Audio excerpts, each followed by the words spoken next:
Ante todo, el cine es un medio de dar a conocer los espectáculos existentes.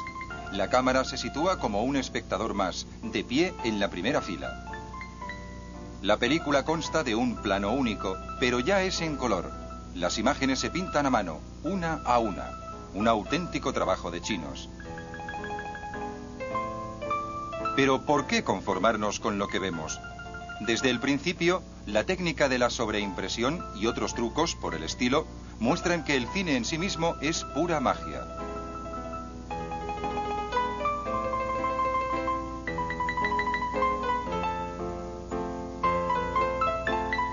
El cine juega tanto con las formas como con las dimensiones. Permite unos primeros planos imposibles de conseguir en el teatro.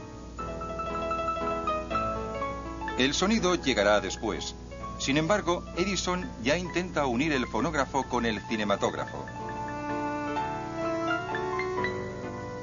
Un poco después, Gaumont intenta una versión sincronizada del Cyrano. Monsieur de Bergerac fut avec un bête. Qu'est-ce que c'est que ça, s'il vous plaît? C'est le titre. Ok? Avec grâce, mon feu. Je fais lentement l'abandon du grand manteau qui me calfeute et je tire mon espadon. Élégant comme Céladon, agile comme Scaramouche. Je vous préviens, cher Myrmidon, qu'à la fin de l'envoi, je touche. El francés Émile Cohl mezcla alegremente actores y marionetas, objetos y dibujos, como en estas películas realizadas en 1908. Este antiguo ilustrador de prensa es uno de los padres de los dibujos animados, 20 años antes de Walt Disney.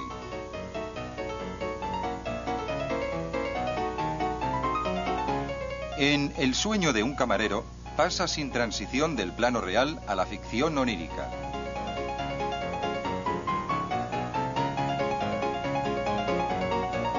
Émile Cohl también se divierte pasando su película marcha atrás, como en La carrera de las calabazas. También inventa la técnica, imagen a imagen, con efecto sorpresa garantizado. Rápidamente todo está listo para que el cine pase de atracción a narración. El asalto al Gran Rápido, producido en 1903 por Edison, es una de las primeras películas del oeste. El relato se hilvana a través de una sucesión de escenas rodadas en distintos escenarios y decorados. Todo se pone al servicio de la acción. La cámara todavía no se mueve, pero cuando está bien situada puede hacer maravillas.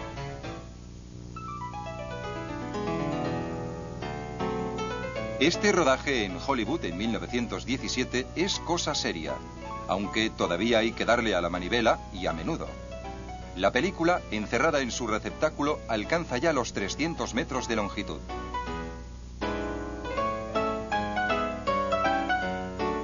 El personal es cada vez más numeroso, ya que la imaginación desbordante de los directores obliga a que se multipliquen las proezas. A veces hay que situar la cámara en los lugares más insospechados.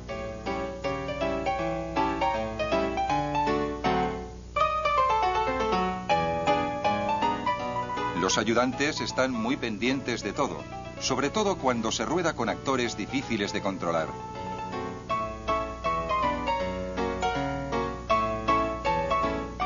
También se pueden rodar cabalgatas económicas. Los pormenores del decorado no importan, lo que cuenta es lo que registra la cámara. Y como la película es muda, el realizador puede gritar a sus anchas.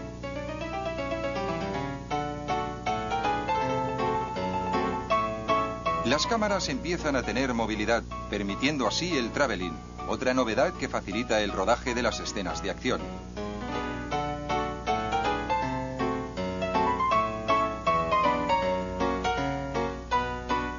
Max Linder, con su personaje de dandy desenvuelto y campechano, es el mejor cómico de principios de siglo.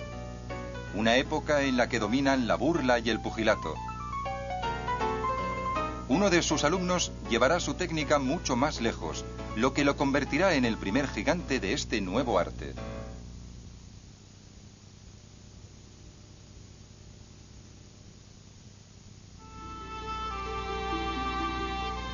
A principios de siglo, la capital del Imperio Británico está en pleno apogeo, pero resulta muy dura para los pobres. Cansado de su miserable vida de actorcillo mal remunerado, el joven Chaplin decide, en 1914, probar suerte en el extranjero. Años después, nos explicará cómo fue su descubrimiento de América en Charlotte Emigrante.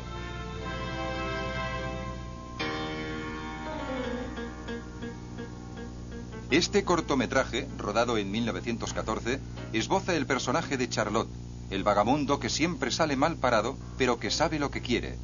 Aquí, por ejemplo, intenta por todos los medios que lo capte el objetivo. El molesto actor pronto se tomará la revancha, ya que su éxito es inmediato. En 1916, Chaplin consigue su primer gran contrato con la Mutual y un salario de $10.000 por semana. Para el joven intérprete de 27 años, por fin llega el bienestar económico, pero sobre todo la libertad. Con Charlotte campeón de boxeo, la técnica de Linder se convierte en una auténtica coreografía. El argumento es el del pequeño contra el grande, el humilde contra el poderoso. Esta temática se verá reflejada en las aproximadamente 60 películas de Charlotte rodadas entre 1914 y 1918. En todo el mundo, generaciones enteras se desternillan de risa con estas pequeñas obras maestras, porque además, al final siempre gana el bueno. La excepción que confirma la regla es esta película rodada en 1918. Charlotte siempre ha sido un gran sentimental y aquí la burla da paso a la poesía y al sueño.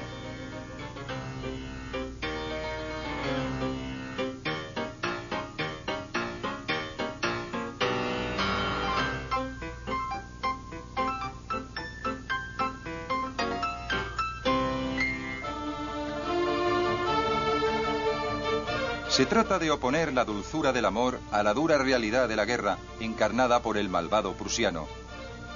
Hay que incitar a los espectadores a que se comprometan con la libertad, a que colaboren los Estados Unidos en esta nueva guerra. De hecho, Charlotte es un buen patriota y un orador enardecido por la causa, al igual que su creador, que suele participar en mítines. Al finalizar la guerra, Chaplin funda junto con 3 amigos Artistas Asociados. Ahora ya tiene su propio estudio en Hollywood, La Brea, que muestra orgulloso a sus visitantes. Con tan solo 30 años se encuentra en la cumbre del éxito. Se acabaron los tiempos en los que tenía que chupar cámara. Ahora todo el mundo quiere codearse con él. Sin embargo, el maestro no renuncia a sus temas favoritos. En tiempos modernos lleva a escena a un Charlotte desolado por la dureza de la vida, víctima de las infernales cadenas de montaje y esclavo de trabajos de poca monta. Este futuro gran clásico no tiene mucho éxito en el momento de su estreno en 1936, quizá porque es una película muda y eso para la época empieza a ser raro. El gran dictador sí que habla. Un modesto barbero se ve proyectado a la fama por culpa de su parecido con el dictador Hinkel, es decir, con Hitler.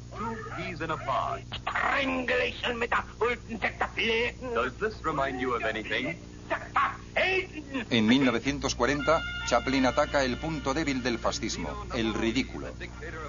La película es un cóctel de efectos cómicos aplicados a temas dramáticos.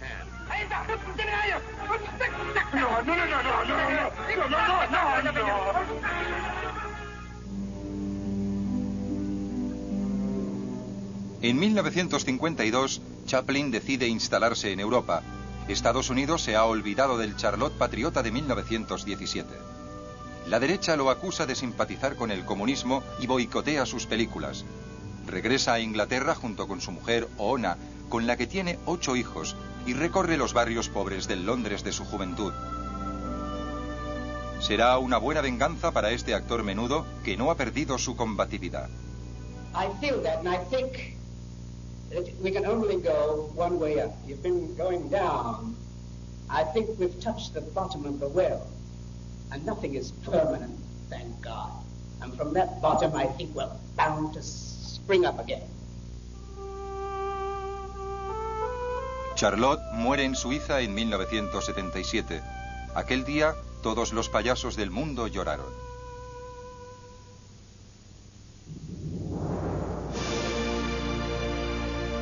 Después de Chaplin, el cine se centra en la epopeya. La película El nacimiento de una nación narra la saga de dos familias destrozadas por la Guerra de Secesión americana. Un fresco grandioso en el que se mezclan historia colectiva y destinos individuales. Es el primer largometraje de éxito. Más de 2 horas y media de producción.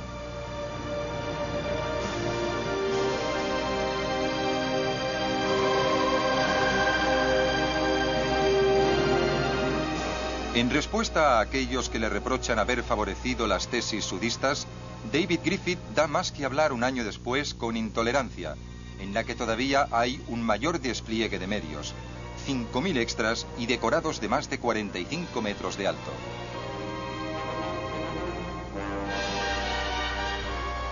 La película pone en escena 4 episodios de la historia, desde la Biblia hasta la época moderna, pasando por la vida de Jesucristo y la matanza de San Bartolomé, una sinfonía tumultuosa de agitación y violencia.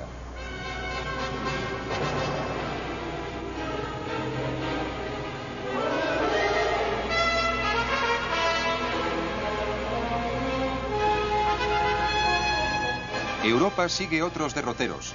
Robert Vina transporta al espectador a lo más profundo del cerebro de un loco en conflicto con sus pesadillas. El gabinete del doctor Caligari, rodada en 1920, sigue siendo un clásico del expresionismo alemán.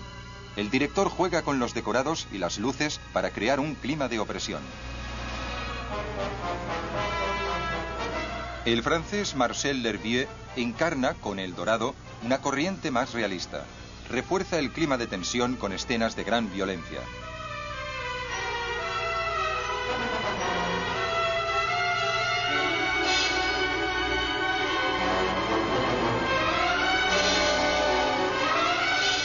En una Europa que acaba de salir de la carnicería de la Primera Guerra Mundial, el cine explora el instinto asesino oculto en el inconsciente humano y la liberación que supone su consumación.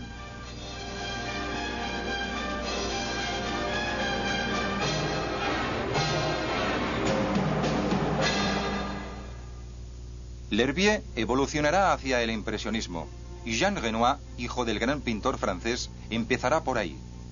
En La hija del agua, rodada en 1924, el que más tarde será el maestro del naturalismo, juega hábilmente con la cámara lenta para llevar a escena la fantasía.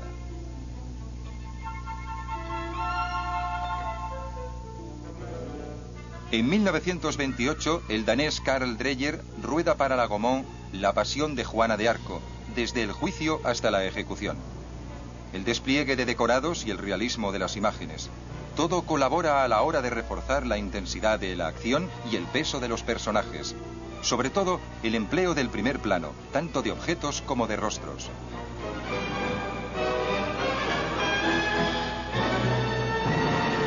Este símbolo de opresión y de angustia marca la época.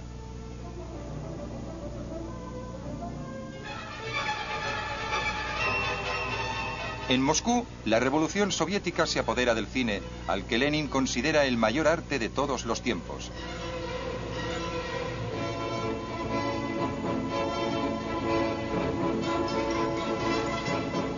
La cámara se desplaza, corre, se mete por todas partes para seguir bien de cerca la realidad. En El hombre de la cámara, rodada en 1929 por Dziga Vertov, el cámara aparece como el primer especialista del cine.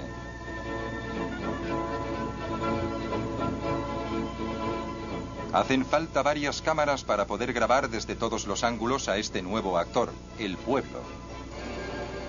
El montaje se convierte en una etapa fundamental. En ella se decide la suerte de cada una de las imágenes y el encadenamiento de secuencias. Puede que el montaje sea una muestra de habilidad, pero ante todo es un arte. Durante la misma época, un genio llevará este arte a la cima.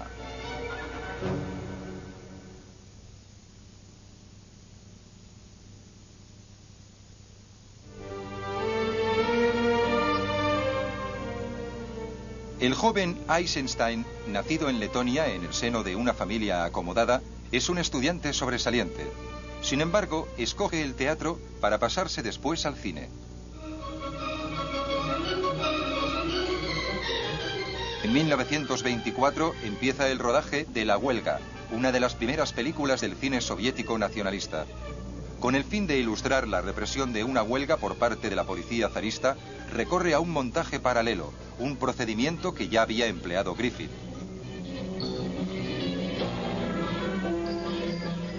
Las imágenes del ganado sacrificado evocan con mayor sugestión que la realidad lo que les espera a los huelguistas.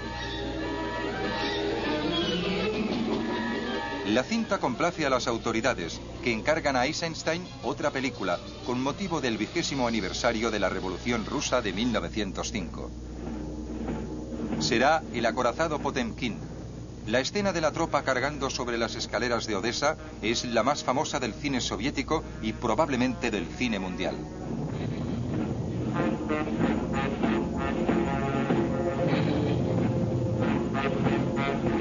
Resulta difícil creer, ante tamaña obra maestra, que su autor no tiene más que 27 años.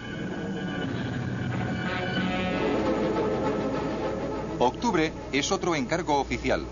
10 años después de la toma del Palacio de Invierno por los bolcheviques en 1917, Eisenstein reconstruye los hechos a su manera.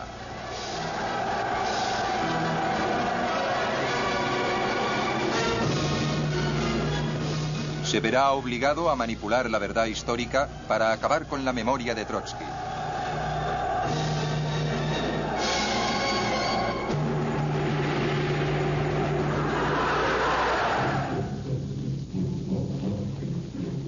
La línea general acompaña en 1929 la colectivización de los campos. Es otra obra de propaganda, otro mensaje ideológico sublimado por el poder evocador de unas imágenes excepcionales.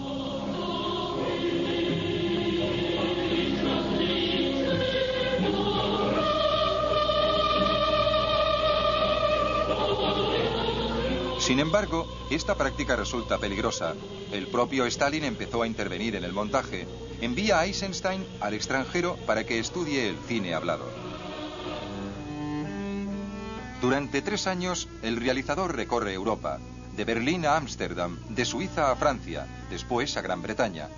Su popularidad va en aumento, aun cuando se ha prohibido la proyección de la mayoría de sus películas en varios países.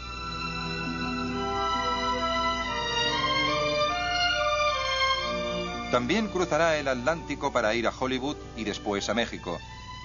Será en este último país donde ruede Que viva México. Sin embargo, sus desavenencias con el productor lo obligarán a partir.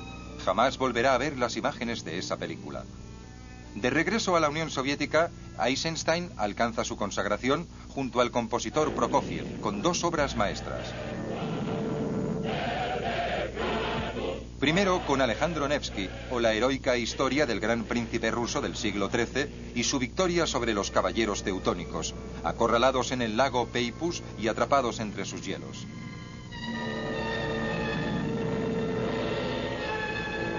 Es la primera película hablada de Eisenstein, aunque el sonido no añade nada a su gran maestría. El maestro se siente más a sus anchas con el tema patriótico que con la ideología comunista.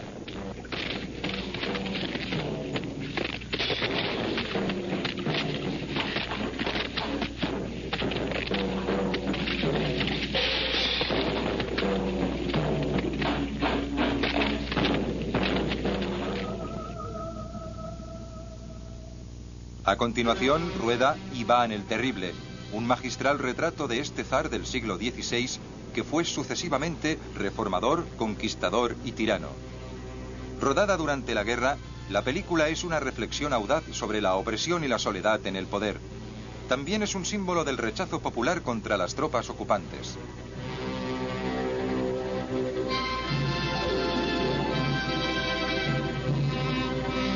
El problema es que Stalin se da por aludido y prohíbe la difusión de la segunda parte de Iván, rodada en 1946. Eisenstein muere en 1948, a los 50 años, cansado de tanto ataque y consumido por la enfermedad. Aquellos que lo censuraron se desvanecerán en el olvido. Su genio perdurará.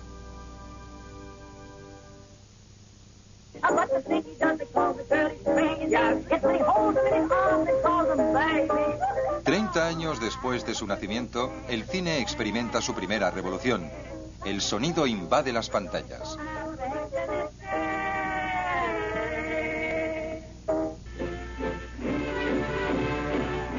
En El cantor de jazz, presentada por los hermanos Warner, el sonido se graba directamente sobre la película. Ya no hace falta que haya fonógrafos ni pianistas en las salas. 15 años después de la apertura de la primera sala, los índices de asistencia se doblarán. El cine hablado se impone en los Estados Unidos en 1929, en Europa un año después. Estamos ante un nuevo auge de una industria ya floreciente. 5 grandes compañías, conocidas como las Majors, se dividen la mitad del mercado americano. Sus estudios de Hollywood son inmensas canteras, auténticos hormigueros en los que trabajan sin cesar todo tipo de gremios. Los productores que controlan películas con presupuestos superiores al $1.000.000 son auténticos reyes. Son los encargados de supervisar toda la película, desde los decorados y el vestuario hasta su proyección. La distribución exige cientos de copias y, por tanto, millones de metros de película que pronto se proyectará por todo el mundo. Primero en Estados Unidos, donde las Majors tienen su propia red de salas. Durante los años 30 se producen 3.500 películas en Estados Unidos. Al principio, más que hablar, se canta, y gracias al cine, América redescubre los grandes musicales de Broadway.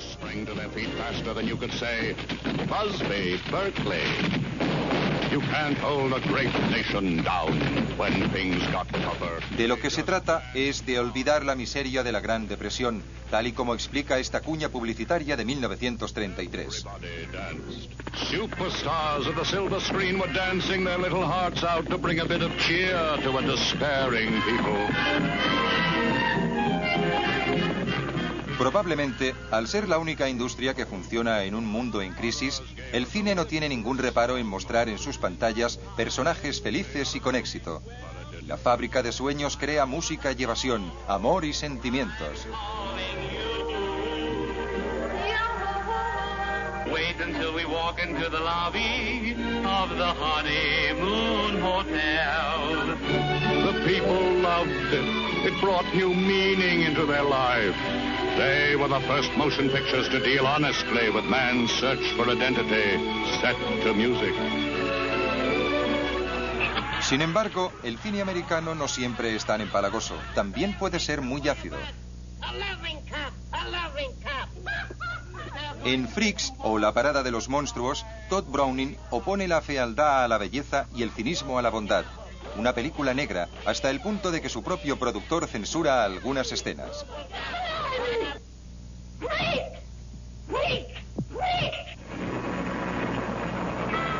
Al igual que los enanos de Freaks, una criatura fantástica se enfrenta a la incomprensión de los humanos, King Kong.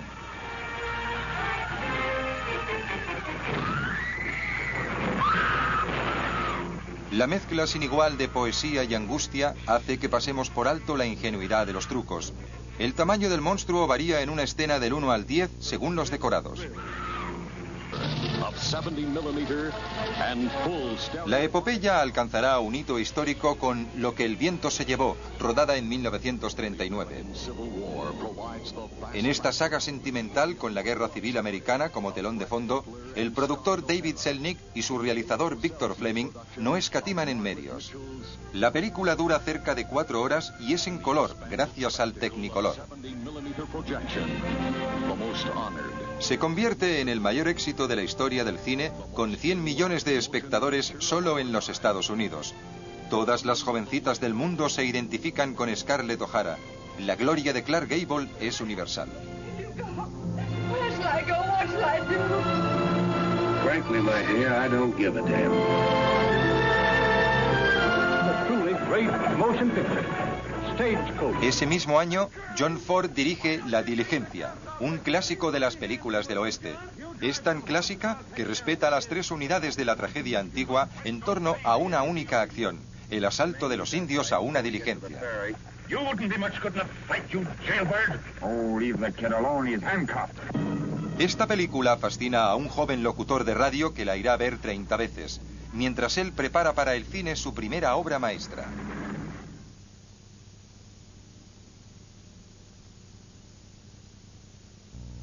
The Columbia Broadcasting System and its affiliated stations present Orson Welles and the Mercury Theater on the Air in The War of the Worlds by H.G. Wells.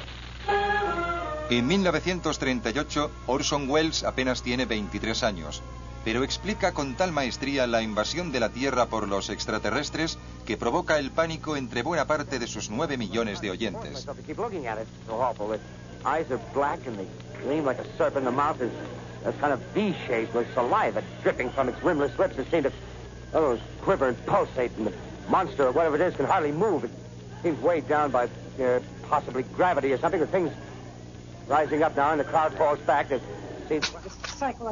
Todo el mundo exige a Orson Welles una explicación.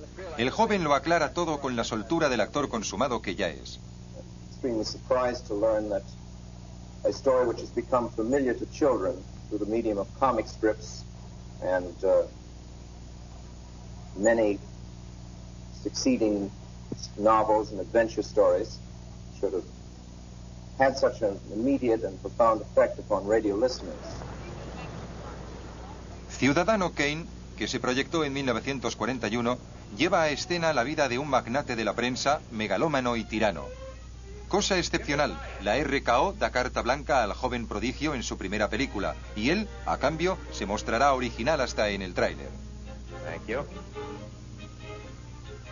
How do you do, ladies and gentlemen? This is Orson Welles. I'm speaking for the Mercury Theater, and what follows is supposed to advertise our first motion picture. Citizen Kane is the title, and we hope it can correctly be called a coming attraction. Kane is a hero. La película destaca por toda una serie de innovaciones, en la toma de vistas, en el uso sistemático del gran angular, el plano picado y el contrapicado. En la narración, que procede como una especie de investigación, con el empleo de escenas retrospectivas y el retorno al pasado.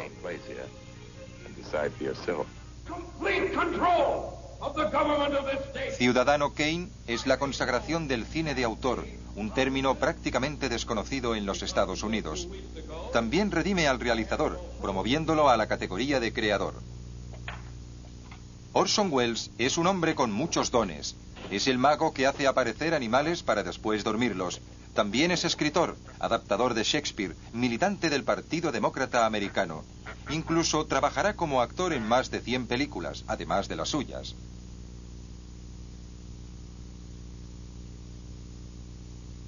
Orson Welles. En 1975, el Instituto Americano del Cine lo condecora por el conjunto de su obra. And don't imagine that this raggle-taggle gypsyo is claiming to be free. It's just that some of the necessities to which I am a slave are different from yours. As a director, for instance, I pay myself out of my acting jobs. I use my own work to subsidize my work. In other words, I'm crazy.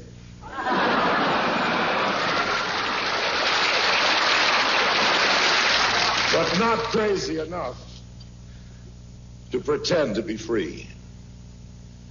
But it's a fact that many of the films you've seen tonight could never have been made otherwise.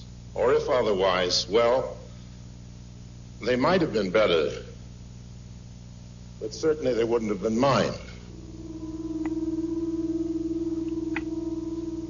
Orson Welles lo sacrifica todo por esta libertad, incluso cuando los productores ya no lo apoyan. Llega hasta el punto de dejar más de 15 largometrajes inacabados. Solo acabó 12. Un buen ejemplo será El mercader de Venecia, rodada casi en la clandestinidad en Roma a finales de los años 60.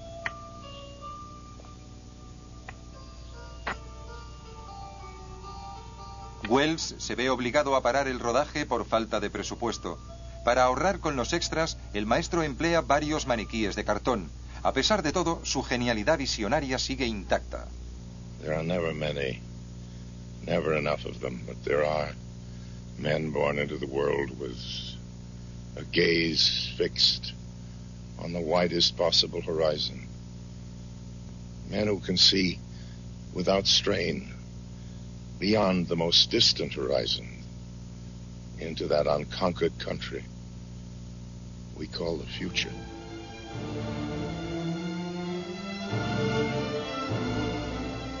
Orson Welles seguirá siendo un enigma hasta su muerte en 1985.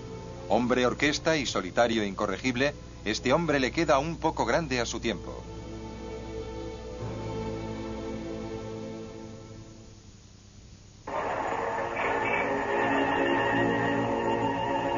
Al otro lado del Atlántico, la guerra asola y arruina una vez más al continente europeo. En El ladrón de bicicletas, de Vittorio De Sica, un parado al que la desesperación empuja a robar se enfrenta a una jauría de perseguidores bajo la atenta mirada de su hijo. ¡Habladlo! ¡Hay que hablarlo! ¡Habladlo!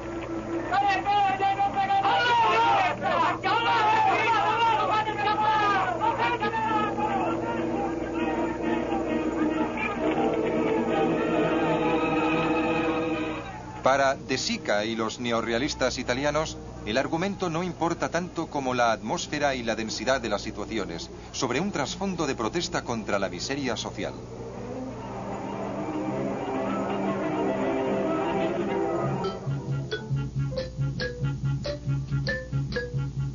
En Europa del Este también hay un clima de protesta, ahora que apenas sí empieza a salir del totalitarismo stalinista. En 1958, el joven polaco Roman Polanski denuncia a través de su obra alegórica, Dos hombres y un armario, la intolerancia de la que son objeto dos hombres procedentes del extranjero. Blanco de la hostilidad general, los dos marginados terminan volviendo al mar con su armario, en cuya luna se refleja toda la crueldad del mundo.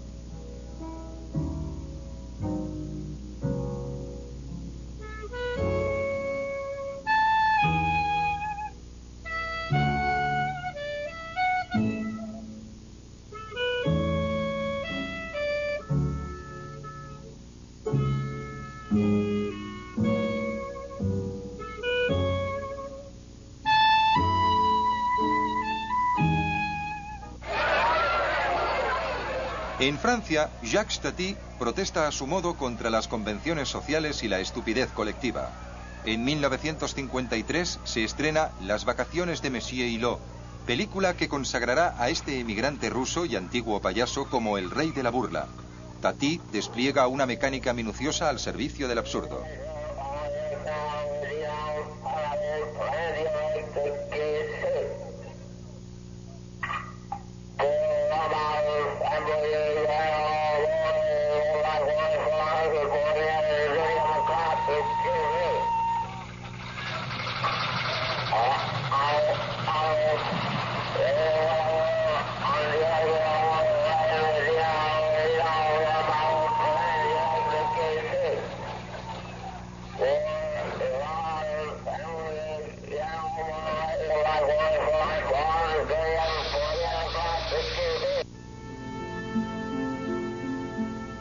Diez años después, El desprecio se convierte en una obra que marca una tendencia. El realizador Jean-Luc Godard solo tiene 33 años, pero con 6 películas en su haber se confirma ya como el cabecilla de la nueva ola francesa.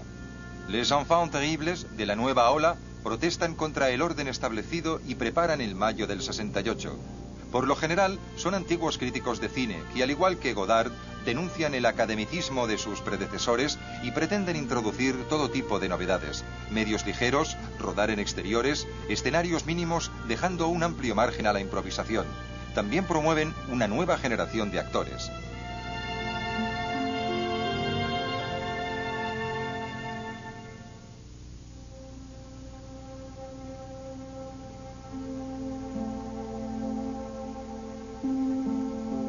Luchino Visconti también es a su manera un contestatario. A sus 65 años, este descendiente de una gran familia lombarda, amante de la ópera y el teatro, cultiva con un esteticismo refinado el tema de la decadencia social y del crepúsculo de las civilizaciones. El director llevará este tema a las pantallas con gran fasto en 1971 con Muerte en Venecia, la historia de un amor imposible en un entorno devastado por el cólera.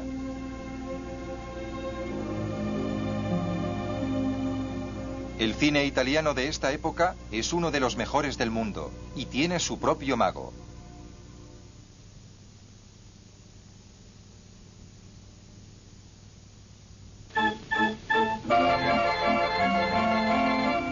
Federico Fellini, al que ya se conoce por La Strada, cambia de registro en la Dolce Vita de 1960. De aquí en adelante, sus películas serán una sucesión de frescos barrocos basados en recuerdos personales a los que dota de un carácter universal, como por ejemplo en Amarcord, una crónica de su infancia en el campo en su Emilia natal. Antiguo caricaturista de prensa, guionista y escritor, Fellini conoce todos los trabajos del mundo del cine. Reinará en exclusiva en el estudio 5 de Cinecittà, donde está a diario.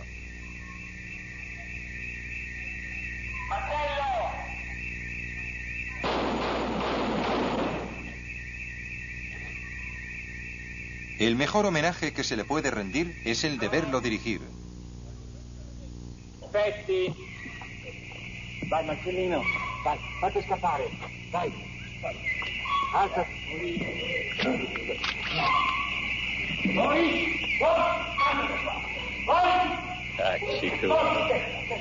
Tom, è andato là.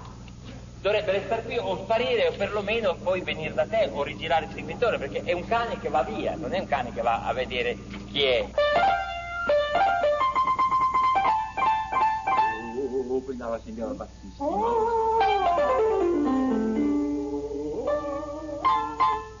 Così. Anche Capugli, anche perché siccome è già anche questa cosa.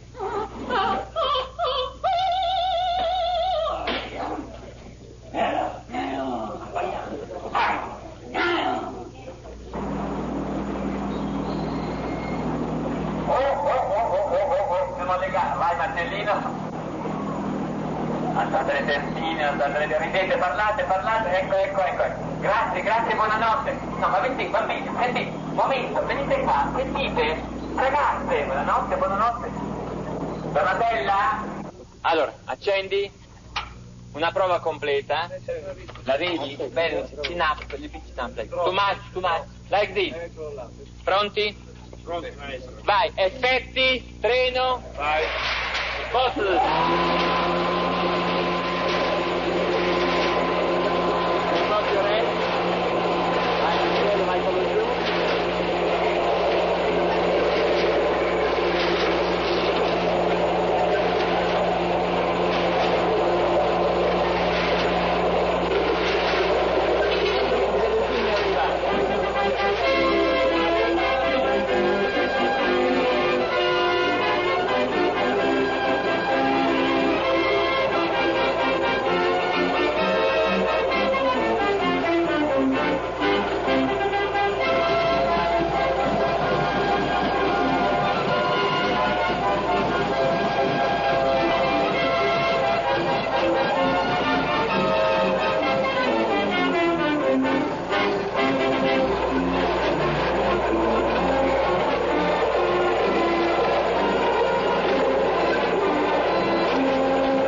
Stefania, sta qui fuori.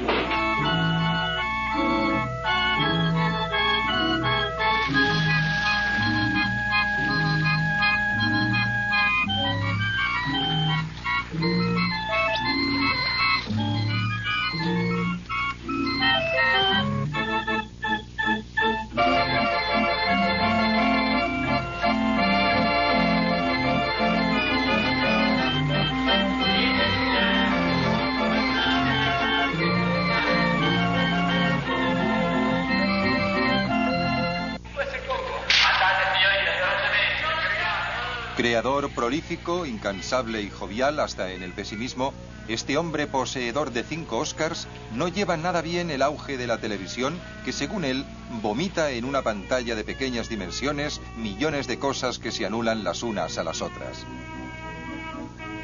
En 1993 levanta por última vez el telón.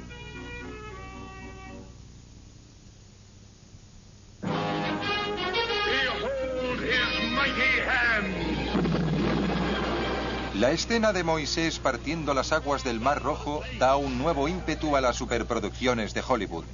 Los 10 mandamientos de Cecil B. DeMille reanuda con la epopeya épica los grandes decorados, los ejércitos de extras y la moral triunfante.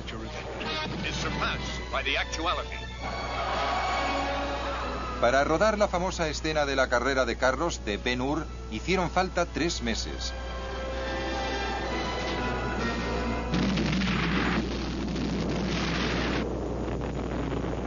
Durante esta época se favorecen las películas de aventuras y el tema del exilio. En ellas, el solitario héroe tiene una misión que cumplir.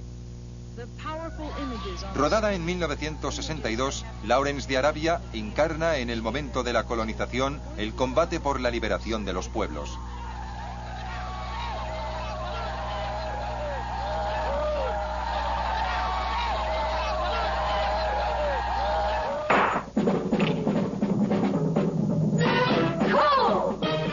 West Side Story también es un combate llevado a escena por Robert Wise bajo forma de una ópera moderna y con el sórdido marco de los bajos fondos neoyorquinos.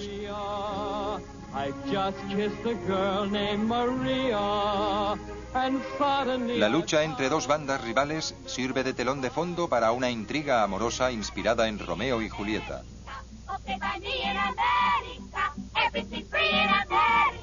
For a smoky in America.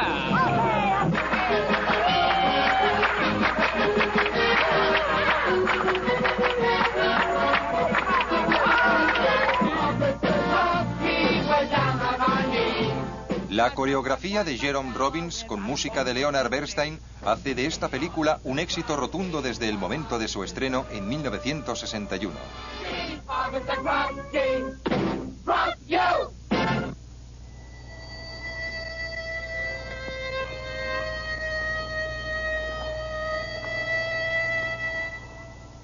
Los géneros se mezclan durante la segunda mitad del siglo. Los italianos, que habían alojado en su estudio de Cinecittà el rodaje de Ben-Hur, se lanzan ahora con las películas del oeste. En Érase una vez en el oeste, rodada en 1968, Sergio Leone sale mejor parado que los maestros de este género gracias a la violencia contenida, al mayor suspense y a un atractivo añadido. And the promised land. A manhunt. La música de Ennio Morricone se convierte en el himno del oeste. In a new kind of western. And now, your journey is just beginning.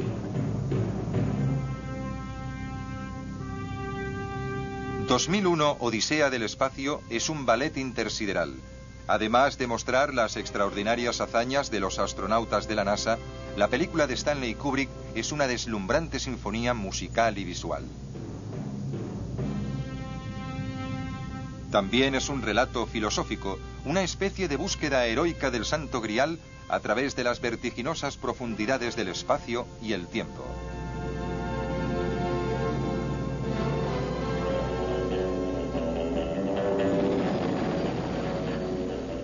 Otra música elevada a la categoría de marca de fábrica es la que acompaña a la serie de James Bond, la más larga de la historia del cine, con 20 películas rodadas en 30 años.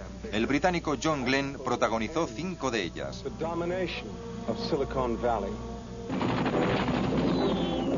Con ayuda de sus inventos, el famoso agente 007 se enfrenta en un combate a muerte con las terribles fuerzas del mal y en unas circunstancias habitualmente inverosímiles.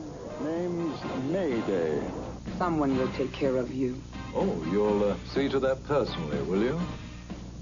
There's only one man who can stop them.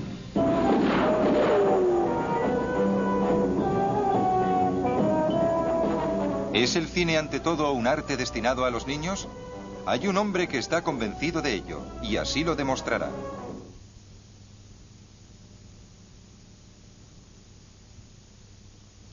Yeah, I think it's interesting too. I like. I mean, I don't really think of myself as someone who hasn't grown up. I just think of myself as someone who has grown up but is still in need and in touch with my childhood. De hecho, podemos decir que lo que Spielberg lleva a escena con E.T. es el sueño de un niño, un desafortunado y pequeño extraterrestre que es abandonado por los suyos tras embarcar precipitadamente en su platillo volante, encuentra cobijo en la casa de un niño terrícola. Este cuento de hadas, a duras penas moderno, ingenuo y refrescante, se convertirá con su estreno en el 82 en la mejor fórmula de la historia del cine. Spielberg, que rueda su primera película con tan solo 12 años, tiene muy buena mano con los niños.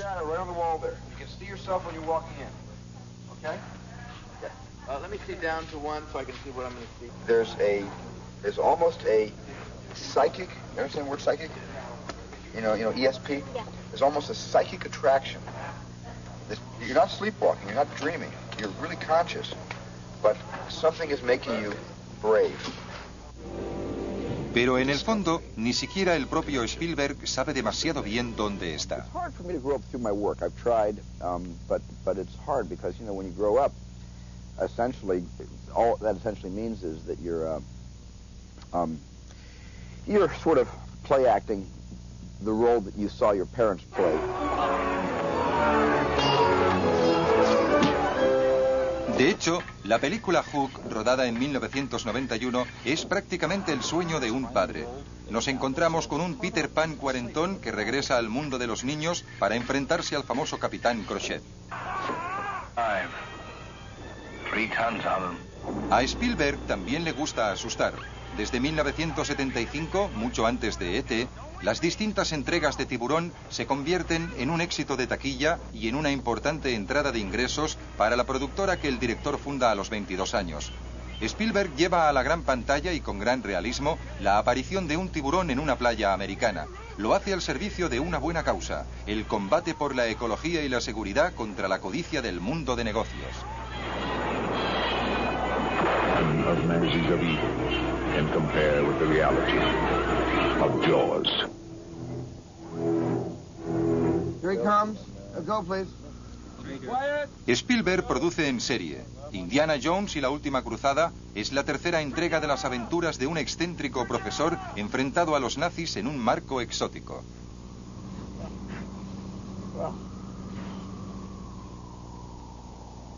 El eterno niño se encuentra más a gusto que nunca tras las cámaras. Incluso su actividad como productor empieza a llevarle a la de realizador.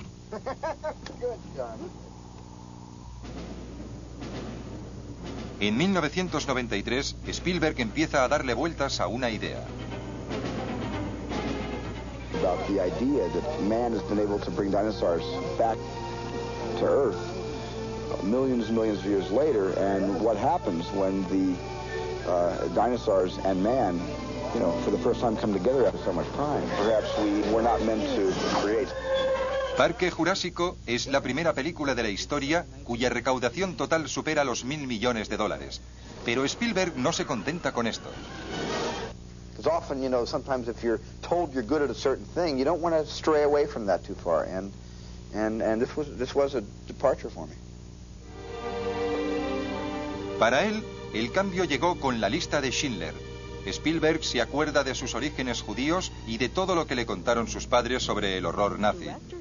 Llevará a las pantallas la historia de Oskar Schindler, un industrial alemán conmocionado por el Holocausto que se dedica a salvar a la mano de obra judía que le envían. Esta película, rodada en blanco y negro, consigue 7 Oscars. El príncipe de los niños alcanza una nueva dimensión. The real Holocaust was so much worse. You know, no novel, you know, no documentary, no motion picture can ever capture what really happened, because you had to be inside the souls of the people who were on their way to the end of their existence.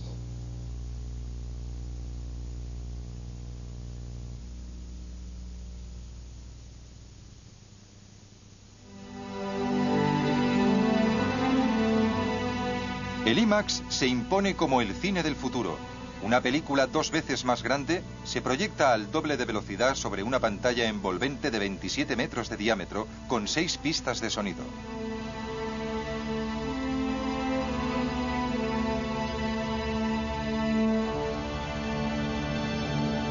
Gracias a este procedimiento de origen canadiense, que sitúa al espectador en el centro de la acción, vemos desde una nueva perspectiva las aventuras de los astronautas.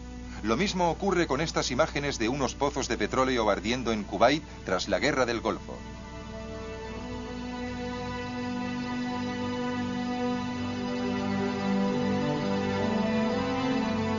El IMAX también existe en 3D.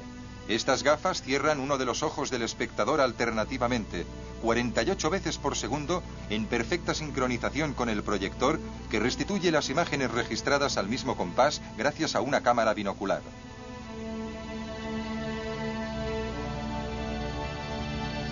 En 1993, el francés Jean-Jacques Zanot rueda una película en 3 dimensiones para el IMAX, Las alas del coraje, una ficción consagrada a los pioneros de la aviación.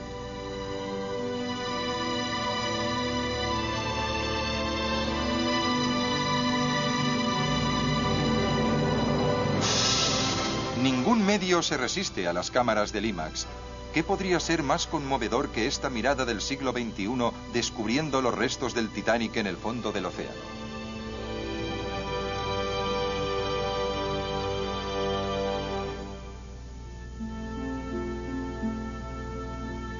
De hecho, el cine ha sido todo un milagro desde sus orígenes. ¿Sabían que estas imágenes de Venecia en color real se rodaron en 1912, precisamente el año del naufragio del Titanic? En esta época ya se había dejado de usar lo que se conocía como el cronocromo de la Gaumont, y esta película no se había vuelto a ver prácticamente desde entonces. Al igual que las imágenes de Honfleur y de Trouville, con sus barqueros.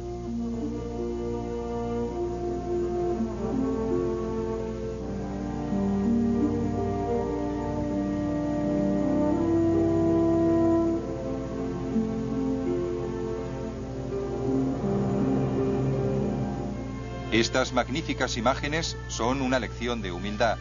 El séptimo arte nace gracias a la técnica, pero no avanza a la par, y los adelantos de nuestra época no deberían hacernos olvidar las proezas de los pioneros. Hay tantas obras maestras en los orígenes del cine como ahora a finales de siglo. Sin embargo, el futuro es prometedor y lo seguirá siendo siempre y cuando queden hombres dispuestos a explorar este maravilloso espejo de la realidad y la imaginación.